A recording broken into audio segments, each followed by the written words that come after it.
واقعہ کربلا کا یہ پروگرام مولانا صادق نقشبندی کے ساتھ دیکھ رہے ہیں۔ الحمدللہ الذی انزل القرآن وہدانا بہ الی عقائد الایمان واظہرنا ھذا الدین علی سائر الادیان والصلاة والسلام الاتمان فی کل حین وآن وعلی سید ولد عدنان وعلی آلہ وصحبہ وحزبہ ومن تبعہم بإحسان واجعلنا منہم یا منان یا رحمان۔ قال اللہ تعالی ولا تقولوا لمن يقتل في سبيل الله اموات بل احياء ولكن لا تشعرون۔ صدق اللہ العظیم۔ کربلا کا وہ نازک منظر کہ دہکتی آنکھ کے شعلوں پہ سویا وہ حسین، جو جواں بیٹے کی میت پر نہ رویا وہ حسین، جس نے اپنا سب کچھ کھو کے کچھ نہ کھویا وہ حسین۔ یاد رکھیے گا قیامت تک حسین کا نام زندہ رہے گا، حسین کا نام تابندہ رہے گا، اس لیے نہیں کہ وہ نواسے رسول ہے، اس لیے نہیں کہ وہ جگر گوشہ بطول ہے، اس لیے نہیں کہ وہ نور نگاہ علی ہے۔ نواسے رسول ہونا بڑے شان کی بات ہے، جگر گوشہ بطول ہونا بڑے مقام کی بات ہے، نور نگاہ علی ہونا بڑے مقام کی بات ہے، مگر قیامت تک حسین کا نام اس لیے بھی زندہ رہے گا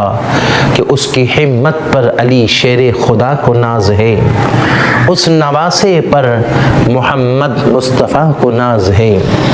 سجدے تو سب نے کیے پر اس کا نیا انداز ہے، اس نے وہ سجدہ کیا جس پر خدا کو ناز ہے۔ اس لیے کہ سجدہ تو ہر کوئی کرتا ہے، ہر ایمان والا سجدہ کرتا ہے، مگر کوئی مسجد کے قالین پر، نرم و نازک قالین پر سجدہ کرتا ہے، اوپر پنکھا کی ٹھنڈی ہوائیں چل رہی ہوتی ہے، کوئی اپنے مکان میں مصلی پر سجدہ کرتا ہے، مگر کربلا کی سرزمین پر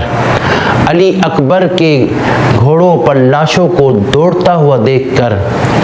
اون و محمد کی لاشوں کو وہاں پر تڑپتا ہوا دیکھ کر، علی اصغر کے حلق پر تیر کو پیوست ہوتا ہوا دیکھ کر، حضرت عباس کے بازو کو قلم ہوتا ہوا دیکھ کر، اگر سجدہ کرنا کسی کا نظر آتا ہے تو حسین کا نظر آتا ہے کہ نہ مسجد میں نہ بیت اللہ کے سائے میں نماز عشق ادا ہوتی ہے تلواروں کے سائے میں۔ امام حسین نے کربلا کی سرزمین پہ اپنا سب کچھ قربان کر دیا، اپنا سب کچھ لٹا دیا، اور یہاں تک کہ ایک بات عرض کرنا چاہوں گا کہ 4 چیزیں ایسی ہیں کہ جو جس میں جمع ہو جائے تو وہ ان کو نبوت اور رسالت کا درجہ تو وہ اللہ جسے چاہے منتخب کر لیتا ہے، مگر وہ 4 چیزیں جس میں جمع ہو جائے وہ بڑا اعلیٰ مقام رکھتا ہے۔ ان 4 چیزوں میں ایک ہے عبادت، ایک ہے شجاعت، ایک ہے سخاوت اور ایک ہے شہادت۔ ان 4 چیزوں کو جمع کرو تو حسین بنتے ہیں۔ عبادت بھی ایسی کہ عبادت کوئی بندہ اپنے مصلی پر کر رہا ہے، کوئی عبادت مسجد میں کر رہا ہے، کوئی عبادت اپنی دکان میں دکانداری کاروبار کرتے ہوئے موقع ملتا ہے تو مصلی بچھا کر سربہ سجودی کر رہا ہے، مگر حسین کی عبادت بھی بے مثال کہ وہاں پر زمین کربلا کی سرزمین تک تپتی ہوئی دھوپ پر 3 دن تک کی پیاس کی تڑپ میں حلق جن کا خشک ہو چکا تھا، اور ایسے موقع پر اپنے صاحبزادے علی اکبر کی لاش کو بھی دیکھتے ہوئے، اپنے ننھے 6 مہینے کے بچے کو بھی تڑپتا ہوا دیکھ کر اگر عبادت نظر آتی ہے، بے مثال عبادت نظر آتی ہے تو حسین کی نظر آتی ہے۔ اور ایسی عبادت کہ علامہ ابن سیرین کہتے ہیں کہ اگر مجھ سے کہا جائے کہ اے بندے، اللہ مجھے کہے کہ اے بندے میں تجھے 2 چیزیں دیتا ہوں، ان دونوں میں ایک چیز کا انتخاب کر لے، ایک طرف مجھے جنت کہا جائے کہ یہ جنت تجھے دی جا رہی ہے، اور ایک طرف کہا جائے کہ تجھے یہ نماز دی جاتی ہے، تو علامہ ابن سیرین کہتے ہیں کہ میں جنت سے زیادہ نماز کو پسند کروں گا، نماز کو لینا پسند کروں گا۔ کسی نے کہا کیوں، وجہ کیا ہے، راز کیا ہے؟ آپ نے کہا وجہ یہ ہے کہ جنت میں میری رضا ہے، میری خواہش ہے، میری رضا ہے، مگر نماز میں میری رب کی رضا ہے، میرا رب راضی ہوتا ہے، تو میں چاہوں گا کہ میں وہ لوں جو مجھے جو میرے رب کو پسند ہے، تو نماز اس لیے میں لوں گا۔ تو یہاں پر عبادت بھی اگر نظر آتی ہے تو بے مثل حسین کی عبادت نظر آتی ہے، اور اگر سخاوت نظر آتی ہے تو حسین کی سخاوت جیسی سخاوت کسی اور کی نظر نہیں آتی۔ کوئی سخاوت میں مال دیتا ہے، کوئی سخاوت میں وقت دیتا ہے، کوئی سخاوت میں پلاٹ دیتا ہے، کوئی سخاوت میں دراہم و دنانیر دیتا ہے، کوئی سخاوت میں راہ خدا میں صدقہ و خیرات کرتا ہے، مگر حسین کی سخاوت تو دیکھیے کہ اللہ کے راہ میں علی اصغر جیسا ننھا سا بچے کو قربان کر رہے ہیں۔ آپ کی سخاوت کے اپنے سارے رفقا اور جانثار اور اہل بیت اپنے گھر والوں کو راہ خدا میں قربان کر رہے ہیں، سخاوت میں بھی سب کچھ راہ خدا میں دے رہے ہیں، یعنی بے مثال سخاوت حسین کی سخاوت نظر آتی ہے۔ اور شجاعت میں بھی حسین کا مثال نظر نہیں آتا کہ سامنے 22,000 کا لشکر ہے اور یہاں 72 افراد یہاں پر موجود ہیں، وہاں پر ان لوگوں نے آپ کے لیے 3 دن سے فرات کے پانی کو بند کر دیا ہے، اور فرات کے پانی کو بند کرنے کے بعد وہاں فرات کے دریائے فرات کے کنارے 500 افراد کھڑے ہوئے ہیں، یزیدی فوجی، کہ کسی طرح حسین کے لیے پانی یہاں سے جا نہ پائے، یہاں سے حسین کے پانی جا نہ پائے۔ وہاں 500 افراد،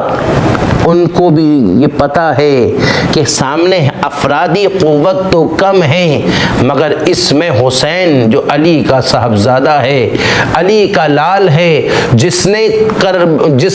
خیبر کی سرزمین پر خیبر کے قلعے کو اپنے ہاتھ سے قلعے کے دروازے کو اکھاڑ دیا تھا اور سامنے ڈھال بنا کر مقابلہ کیا تھا، اور جب اس کو پھینکا تھا تو الگ ایک ہاتھ سے جس دروازے کو پکڑا تھا، جس کو 80 افراد مل کر اٹھا کر الٹ پلٹ نہ کر سکے، وہ تنہا علی نے کیا۔ ان کی لال موجود ہے، ان کی نسل موجود ہے، ان کا آل موجود ہے، ان کا خاندان موجود ہے، یہ کوئی ایسے ہلکے پھلکے نہیں ہیں۔ تو وہاں شجاعت میں بھی آپ کے سامنے اتنا بڑا لشکر اور آپ تنہا، آپ کے ساتھ مختصر افراد ہے، تو شجاعت بھی بے مثال نظر آتی ہے۔ یہاں ایک بات عرض کرنا چاہوں گا، کوئی یہ نہ سمجھے کہ کربلا کی سرزمین پر حسین پانی کے لیے مچل رہے تھے۔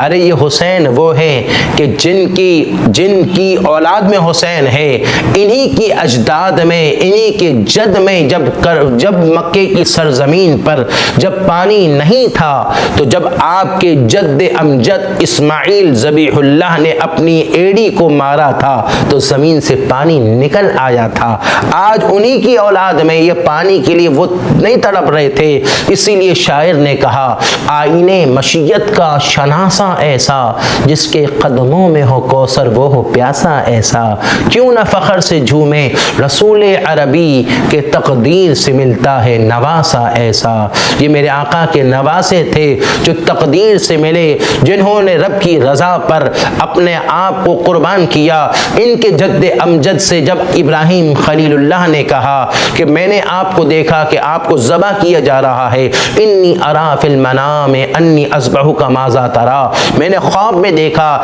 اسماعیل تمہیں ذبح کیا جا رہا ہے، تو آپ نے جواب میں یہ نہیں کہا اسماعیل ذبیح اللہ نے کہ میرے ابا مجھے کیوں مار رہے ہو، یہ تو خواب کا معاملہ ہے، اس خواب کے چکر میں آپ میری جان کیوں لے رہے ہو، بلکہ کہا افعل ما تؤمر ستجدنی انشاء اللہ من الصابرین، جیسا آپ کو حکم دیا گیا آپ ایسا کر لیجئے ان قریب آپ مجھے صابرین سے پائیں گے۔ اسی طرح حسین جن پر نانا کیوں ناز نہ کرے کہ ان کو جب بچپن سے پتا تھا کربلا میں سب کچھ قربان کیا جائے گا، تو آپ نے وہاں پر یہ نہیں کہا نانا میرا کیا ہوگا، نانا آپ دعا کرے مجھے یہ مشکل نہیں برداشت کرنی، نہیں، بلکہ وہ جد امجد کی اداؤں کو ادا کرتے ہوئے راضی بر رضا رہتے ہوئے کہا کہ میرا رب جیسا چاہے ویسا میں راضی ہوں، ویسا میں راضی ہوں، میرا جب جیسا چاہے، اور رب کی رضا پر اپنے آپ کو قربان کر دیا۔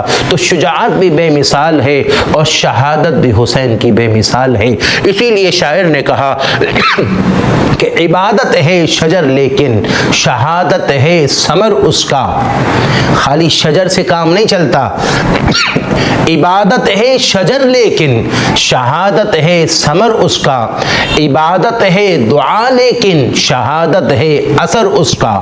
عبادت بے شبہ بے چین دل کو چین دیتی ہے، عبادت بے شبہ بے چین دل کو چین دیتی ہے، شہادت چین لے کر عظمت دارین دیتی ہے۔ عبادت کی حقیقت ہے محبت میں فنا ہونا، شہادت کی حقیقت ہے فنا ہو کر بقا ہونا۔ امام حسین نے کربلا کی سرزمین میں اپنا سب کچھ قربان کیا، اور اس کا بہت سارا تفصیلی اس کا پس منظر ہے، مگر میں یہ عرض کرنا چاہوں گا کہ امام حسین رضی اللہ تعالی عنہ جب حضرت عباس رضی اللہ تعالی عنہ نے جب دیکھا کہ آپ کے سکینہ جو ہے وہ تڑپ رہی ہے، بھتیجی تڑپ رہی ہے، تو حضرت عباس رضی اللہ تعالی عنہ نے امام حسین سے کہا مجھ کو اجازت دیجئے کہ میں کربلا میں فرات کے پانی لے کر آؤں۔ آپ نے جب کہا اور آپ پانی لینے کے لیے گئے تو سامنے تقریباً 500 افراد فوجی وہ لے کر نیزے لے کر اور تلوار لے کر کھڑے تھے۔ آپ وہاں پہنچے، اور جب آپ وہاں پہنچے لشکر کو ہٹاتے ہوئے تلوار گھماتے ہوئے، اور جب فرات پہنچے، اور فرات پہنچنے کے بعد حضرت عباس جو 3 دن سے پیاسے تھے، آج پانی سامنے موجود ہے، اور ایسے موقع پر مشکیزہ بھر لیا ہے، اور دل نے چاہا کہ وہ پانی خود بھی پیے، مگر کہا میں کیسے پہلے پیوں، میری سکینہ نے پانی نہیں پیا ہے، میرے حسین آقا حسین نے پانی نہیں پیا ہے، علی اصغر نے ابھی تک پانی نہیں پیا، میں کیسے پانی پیوں؟ تو پانی آپ کے سامنے ہوتے ہوئے بھی، آپ کی زبان حلق جو ہے خشک ہو کر بھی، سامنے فرات پر پہنچ کر بھی آپ نے پانی نہیں پیا، مشکیزہ بھر لیا اور اپنے گھوڑے کی طرف اشارہ کیا کہ پی لے۔ وہ بھی 3 دن سے پیاسا تھا، اور اس نے اپنے آقا عباس کو دیکھا، حضرت عباس کو جب دیکھا تو اس نے بھی سر دیکھ کر اس نے بھی پانی نہ پیا کہ آقا جب تم نے نہیں پیا تو میں کیسے پی سکتا ہوں؟ 3 دن کا پیاسا گھوڑے نے بھی پانی نہیں پیا، اور اس کے بعد وہ مشکیزہ اٹھا کر حضرت عباس رضی اللہ تعالیٰ عنہ تلوار ہاتھ میں پکڑ کر گھوڑے سوار آگے بڑھ رہے تھے۔ وہاں پر اعلان ہوا یزیدیوں کا، عمر بن سعد نے کہا کہ کسی طرح ان کو روکو، اگر یہ پانی انہوں نے پی لیا تو پھر 22,000 مل کر بھی ان کا کچھ نہیں بگاڑ سکیں گے، تو پانی کسی حال میں یہ خیمہ حسین تک نہ پہنچنے دے۔ یہاں تک کہ آگے بڑھ کر لوگوں نے حضرت عباس رضی اللہ تعالیٰ عنہ پر تلوار کا وار کیا۔ آپ ایک ہاتھ سے مشکیزہ پکڑا ہوا تھا، سیدھے ہاتھ سے مشکیزہ پکڑا تھا، الٹے ہاتھ سے تلوار سے مقابلہ کر رہے تھے۔ ایک ظالم نے آپ کے سیدھے ہاتھ پر تلوار مارا، سیدھے ہاتھ پر جب تلوار مارا بازو کٹ کر الگ گر گیا، فوراً آپ نے وہ مشکیزہ الٹے ہاتھ میں پکڑ لیا۔ اب الٹا ہاتھ ہے، اسی میں مشکیزہ ہے، اسی کو مشکیزہ اس پہ لٹکا ہوا ہے، اور اسی میں الٹے ہاتھ میں تلوار ہے، مقابلہ کر رہے ہیں، اور آگے خیمہ حسین کی طرف بڑھ رہے ہیں۔ اور جب مقابلہ کرتے ہوئے آگے بڑھ رہے تھے، کسی نے پھر وار کیا، یہ الٹا بازو بھی کٹ گیا، آپ مشکیزہ گرنے لگا، آپ نے اپنی تھوڑی سے اپنے حلق سے اس کو پکڑ لیا کہ کسی طرح یہ حسین تک پہنچا دوں، بی بی سکینہ یہ پانی پی لے، یہ میرے بھتیجے یہ پانی پی لے، مگر ایسے موقع پر کسی نے آپ کے سر پر وار کیا، یہاں تک کہ آپ گر پڑے۔ آپ نے کہا یا اخا، اے میرے بھائی، اٹھائی اور پھر آپ کے سر کو قلم کر کے جدا کر دیا گیا اور آپ دوڑتے ہوئے امام حسین دوڑتے ہوئے آئے. آپ نے کہا بی بی سکینہ میری بچی سے کہنا, میری بھتیجی سے کہنا کہ میں چاچا عباس وعدہ پورا نہ کر سکا اور مجھے معاف کر دے. اس طرح وہ پانی پہنچانے کا, اس طرح حضرت عباس رضی اللہ تعالی عنہ کو شہید کیا گیا. اور یہاں اس سے پہلے حضرت عباس سے پہلے رفقا اور جانثاران حسین بھی شہید ہوتے چلے گئے تھے اور حضرت عون بھی شہید ہو چکے تھے, حضرت محمد بھی شہید ہو چکے تھے, حضرت ابو بکر, حضرت عمر, حضرت عثمان, حضرت جعفر, حضرت قاسم, یہ لوگ بھی شہید ہوتے چلے گئے تھے. وہ قاسم جو امام حسن کے صاحبزادے تھے, جن کا رشتہ بی بی سکینہ سے طے کیا گیا تھا, ان کو بھی شہادت کا جام پلا دیا گیا تھا. اور جب شہید ہوتے ہوتے کافی افراد جو شہید ہو گئے تو حضرت علی اکبر جو حضور علیہ السلام کے شبی تھے, انہوں نے کہا کہ ابا جان میں بھی شہادت کا جام نوش کرنا چاہتا ہوں. 18 سال کے نوجوان ہیں, آج اپنے ابا سے ضد کر رہے ہیں کہ ابا جان مجھے بھی شہادت کا جام پینا ہے. آج بچہ اپنے باپ سے ضد کرتا ہے ابا مجھے گاڑی لینا ہے, مجھے فلاں چیز لینی ہے, مگر علی اکبر ضد کر رہے ہیں, شہادت کا جام نوش کرنے کے لیے ضد کر رہے ہیں. آپ نے کہا بیٹا میں تمہیں کیسے اجازت دوں, تمہیں دیکھتا ہوں تو مجھے اپنے نانا کی صورت یاد آتی ہے, تم شبیہ مصطفیٰ ہو, تمہیں دیکھتا ہوں تو نانا کی صورت یاد آتی ہے, تمہیں کیسے اجازت دوں, جو بھی گیا ہے واپس لوٹ کر نہیں آیا, تم بھی جاؤ گے تو کیسے آؤ گے, کیسے اجازت دوں. مگر کہا کہ ابا جان یہاں پر سب چلے گئے ہیں, میں پیچھے رہوں تو وہاں میں کیا جواب دوں گا, اور میں بھی چاہتا ہوں کہ نانا کے بارگاہ میں شہادت کا جام پی کر میں بھی حاضر ہو جاؤں. آخرکار اپنے نوجوان 18 سال کے جوان کو امام حسین کربلا کے شہادت کے لیے, کربلا کے سرزمین کے لیے تیار کر رہے ہیں. امامہ پہنایا گیا, آپ کو تیار کیا گیا. خیمے میں ایک عجیب شور شروع ہو گیا کہ شبیہ مصطفیٰ بھی جا رہے ہیں, چونکہ جو گیا ہے واپس لوٹ کر نہیں آیا ہے. آپ گئے علی اکبر رضی اللہ تعالی عنہ, اور جب حضرت علی اکبر رضی اللہ تعالی عنہ جب گئے تو وہاں پر ایک آیا, آپ نے اس کو گرا دیا, دوسرا آیا, تیسرا آیا, کچھ اور آتے گئے, یہاں تک کہ آپ نے تقریباً 5-6 افراد کو مارا. اور جب 5-6 افراد کو مارنے کے بعد پھر آپ واپس لوٹ کر آئے, اور آنے کے بعد پھر آپ نے کہا پیاس بڑی لگ رہی ہے, زبان اتنی خشک ہو گئی ہے کہ حلق بالکل وہ ہو گیا ہے, تھوڑا سا پانی مل جائے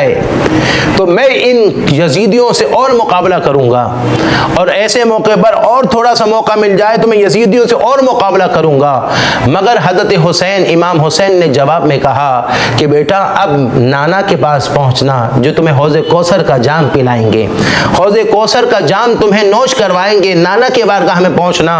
اور کہا جب بیٹا جب میں بچپن میں مجھے پیاس لگتی تھی تو تمہارے نانا اپنی زبان کو مجھے چسوا کر میری پیاس بجھاتے تھے, آج میری زبان کو چوس لو. اور امام حسین نے اپنی وہ سوکھی ہوئی حلق سے بالکل 3 دن سے پیاسے اپنے بچوں کو تڑپتی ہوئی حالت میں, دل اس حال میں بھی آپ نے اس زبان کو اپنے صاحبزادے علی اکبر کی زبان میں دیا. خود چوسنے کے بعد کچھ ہمت ہوئی اور آگے بڑھے. اور جب آگے بڑھے اور اس کے بعد جب آگے بڑھنے کے بعد وہاں عمر بن سعد نے کہا کہ اس سے مقابلہ کرنا کوئی آسان نہیں ہے. وجہ یہ ہے کہ یہ حسین کا بیٹا ہے اور ان کی شجاعت ہم دیکھ چکے. اب آپ علی اکبر کے سامنے مقابلے کے لیے تو عمر بن سعد نے اعلان کیا کہ ایسے ایک ایک کر کوئی گیا تو پھر تو یہ سب کو مار دے گا. اب ایسی صورت میں یہ ہے کہ 1000 ایک ساتھ حملہ کرے, اور 1000 افراد کا لشکر ایک ساتھ حملہ کیا. چاروں طرف سے حسین پر حملہ, علی اکبر پر حملہ آور تھے, اور چاروں طرف سے تیر چل رہا تھا, اور آپ آگے بڑھ رہے تھے, یہاں تک کہ بڑھتے بڑھتے آپ کو بھی شہید کیا گیا. جب شہید کرتے ہوئے جب آپ گرے تو آپ نے کہا یا ابتا, میں میرے ابا. جب آپ نے یہ کہا تو امام حسین رضی اللہ تعالیٰ عنہ سے دوڑتے دوڑتے ہوئے آئے، دیکھا کہ امام حضرت علی اکبر جن کو جام شہادت نوش کر رہے ہیں کچھ بولنے لگے اور کہا ابا مجھے اجازت دیجئے۔ اس طرح امام حسین رضی اللہ تعالیٰ عنہ کے گود میں آپ کے صاحبزادے علی اکبر بھی جام شہادت نوش کر گئے جو شبیہ مصطفیٰ تھے۔ اور جب وہاں پر خیمہ میں پہنچا تب امام طبرانی نقل کرتے ہیں کہ وہاں پر یزیدیوں کے لشکر میں حمید نامی ایک شخص تھا، اس نے دیکھا کہ وہاں جب پتہ چلا علی اکبر شہید ہوئے تو ایک عورت خیمہ حسین سے دوڑتی ہوئی باہر نکلی اور آگے بڑھتی ہوئی گئی، جس کا چہرہ آفتاب کی طرح چمک رہا تھا، جس کا چہرہ مہتاب کی طرح دمک رہا تھا۔ آگے بڑھی اور کہا اور آگے بڑھی اور آگے بڑھنے کے بعد کہا یا اخیا، اے میرے بھائی، اور کہا اے میرے بھتیجے۔ تو وہ حمید کہتے ہیں میں نے پوچھا یہ کون ہے؟ تو کہا کہ یہ حسین کی بہن زینب ہے۔ اور امام حسین رضی اللہ تعالیٰ عنہ ان کو لے کر ان کی لاش کو لے کر آگے بڑھے۔ جب آپ کی لاش کو لے کر آگے بڑھے تو مورخین کہتے ہیں اس سے پہلے امام حسین رضی اللہ تعالیٰ عنہ کی داڑھی مبارک بھی سیاہ تھی، سر کے بال بھی سیاہ تھے، مگر جب علی اکبر جو آپ کے صاحبزادے 18 سال کے صاحبزادے جب ان کی لاش کو اٹھا کر وہاں سے میدان سے آپ وہاں پہنچے، وہاں خیمے تک پہنچے، اتنی سی اسنا میں آپ کے چہرے کی داڑھی میں سفیدی آ چکی تھی۔ وہ دکھ، وہ علم کے بڑھاپے کی حالت میں اپنے جوان بیٹے کی لاش کو اٹھانا کوئی آسان بات نہیں ہے۔ امام حسین نے اپنے جوان بیٹے کو اٹھایا اور راہ خدا میں قربان کیا۔ لوگوں یہ باتیں خالی واقعات تک کی نہیں ہیں، ان واقعات سے ہم کو بھی سبق لینا چاہیے کہ راہ خدا میں جب جان قربان کرنے کی بات آئے تو جان قربان کیا جائے، جب وقت قربان کرنے کا معاملہ آئے تو وقت قربان کیا جائے، جب مال قربان کرنے کا معاملہ آئے تو مال قربان کیا جائے، کہ غلامان محمد جان دینے سے نہیں ڈرتے، یہ سر کٹ جائے یا رہ جائے وہ پرواہ نہیں کرتے ہیں۔ اس طرح سب شہید ہوتے ہوئے آخرکار امام حسین کا بھی وقت آیا۔ امام حسین رضی اللہ تعالی عنہ 10 محرم الحرام کو آپ نے اپنے ابا کی ذوالفقار والی تلوار اٹھائی، اپنے نانا کا دستار پہنا اور تیار ہوئے تو خیمے میں عجیب رقت شروع ہو گیا۔ اور ایسے موقع پر آپ جب رونے لگے، آپ کے اہل و عیال رونے لگے تو آپ نے بہن سے کہا کہ بہن زینب اب تک تم نے صبر کیا، اون شہید ہوئے، محمد شہید ہوئے تب بھی تم نے صبر کیا، تمہارا بھانجے شہید ہوئے تم نے صبر کیا، آج بھی صبر کرو، آج میرا امتحان ختم ہو رہا ہے، زینب تمہارا امتحان شروع ہو رہا ہے، اے زینب صبر کرنا اور چیخ و پکار نہ کرنا، اپنے بالوں کو نہ نوچنا، چیخنا نہیں، آپ نے وصیت کی۔ اور جب گھوڑے پر بیٹھے روانہ ہونے لگے تو گھوڑا آگے نہیں بڑھتا، آپ گھبرا گئے، امام حسین گھبرا گئے کہ کہیں میں امتحان میں کہیں ناکام تو نہیں ہو رہا۔ جب گھوڑے کی طرف دیکھا تو گھوڑے نے سر جھکایا، جب سر جھکایا تو دیکھا کہ بی بی سکینہ نے گھوڑے کے پاؤں کو پکڑا ہوا ہے۔ آپ نیچے اترے، بی بی سکینہ کو اٹھایا، کہا بیٹا سکینہ جب بھائی قاسم چلے گئے تم نے صبر کیا، بھائی علی اکبر چلے گئے تم نے خاموش رہی، اولو محمد چلے گئے، علی اصغر چلے گئے تم خاموش رہی، آج بھی خاموش رہنا۔ تو بی بی سکینہ کہنے لگی ابا بھائی چلے گئے، علی اکبر اون چلے گئے، محمد چلے گئے، چچا عباس چلے گئے، مگر آپ کے جانے کو برداشت اس لیے نہیں ہو رہا کہ آپ چلے جائیں گے تو میں یتیم ہو جاؤں گی، میں بابا کہہ کر کس کو پکاروں گی، میں کس کو بابا کہہ کر کس کے سینے سے چمٹوں گی، میں یہ کہہ کر رونے لگی۔ تو آپ اتر کر زینب کو بلایا اور کہا کہ اس کو یتیمی کا احساس نہ ہونے دینا، اور آپ نصیحت کر آگے بڑھے۔ اب چونکہ ٹائم بھی بڑا مختصر ہے میں یہاں ایک دو باتیں عرض کروں گا۔ آپ گئے اور آپ نے جا کر وہاں پر یزیدی لشکر سے آپ خطاب کر کہنے لگے کہ اب تک تم نے جو بھی کیا، مگر یاد رکھو کہ حضور علیہ السلام کا میرے نانا کا فرمان ہے کہ جنت کے الحسن والحسین شباب اہل الجنہ، کہ جنت کے نوجوانوں کے سردار ہم ہیں، ہمارے فضائل کو سنا تھا، آج تم نے جو کیا ہے اللہ کے بارگاہ میں ہم سرخرو ہوں گے، مگر تم تمہارے اوپر غضب ہوگا، آج بھی موقع ہے اور مجھے پتہ ہے تم سدھرنے والے نہیں ہو، تم سے مقابلہ ہوگا۔ آخر کار امام حسین کے سامنے مقابلے کے لیے ایک ایک کر آنے لگے، مگر جب ایک ایک کر آنے لگے تو پھر اس کے بعد آپ سب سے مقابلہ کر گرانے لگے۔ اور یزیدی کہہ رہے ہیں تاریخ میں ایسا لشکر، ایسا مقابلہ کرنے والا، ایسا شجاعت والا ہم نے زندگی میں نہ پہلے دیکھا تھا نہ کبھی تاریخ میں کسی کو پڑھا تھا، جیسے حسین کو دیکھا کہ اپنے 3 دن کا پیاسا ہو کر بھی ہزاروں کے لشکر میں مقابلہ کر رہے ہیں۔ اب سب گھبرا گئے، کسی میں ہمت نہیں حسین کا مقابلہ کرنے کا۔ اب کیا کریں؟ شیر، اللہ کے شیر کا بیٹا بھی شیر ہوتا ہے، شیر کا بیٹا بھی شیر ہوتا ہے، کس میں طاقت ہے کہ سامنے آئے؟ اب یہ ہوا کہ ان پر باقاعدہ تیر برسایا جائے، ہر طرف سے تیر چلنے لگے، یہاں تک کہ تیر چلتے چلتے اتنے تیر لگے، اتنے تیر کہ امام حسین رضی اللہ تعالی عنہ آپ کے جسم پر تیروں کی بارشیں ہونے لگی۔ ایک روایت کے مطابق 113 آپ پر تیر جو ہے آپ کو لگایا گیا، آپ پر تلوار کے تقریباً 33 آپ پر وار آپ کے جسم پر زخم موجود تھے، اور برچھوں کے آپ پر 34 آپ پر زخم موجود تھے۔ اس طرح کر کے آپ کو شہید کیا گیا۔ شہادت کے وقت سر زمین پر آیا، سجدے کی حالت میں آیا، اور ایسے موقع پر سنان نے آپ کے سر کو باقاعدہ جو ہے وہ کاٹ کر آپ کے جسم کو سر کو الگ کر دیا، آپ کے جسم سے آپ کے کپڑوں کو اتار دیا گیا، آپ کی نالین شریف کو اتار دیا گیا، گھوڑوں کی ٹاپوں سے آپ کے جسم کو روندا گیا، اور ایسے موقع پر کربلا کی سرزمین پر آپ کو تنہا چھوڑ دیا گیا۔ لوگوں خالی واقعات تک نہیں رہو، آج ہم اور آپ کو چاہیے کہ حسین کی طرز زندگی کو سمجھنا ہے، اور ظالم حکومت کے سامنے ہم کو بھی حق گوئی کرنی ہے، اور خالی حق گوئی بھی کرنی بھی ہے، اس کے ساتھ ساتھ طرز حسین کو، یاد حسین کو لے کر چلنا ہے، اور حضور علیہ السلام کی زندگی کو آئیڈیل بنا کر سنت مصطفیٰ کے مطابق اپنے آپ کو ڈھالنا ہے۔ اللہ تعالیٰ سے دعا ہے کہ اللہ تعالیٰ میرا کہنا آپ کا سننا قبول فرمائے۔ وما علینا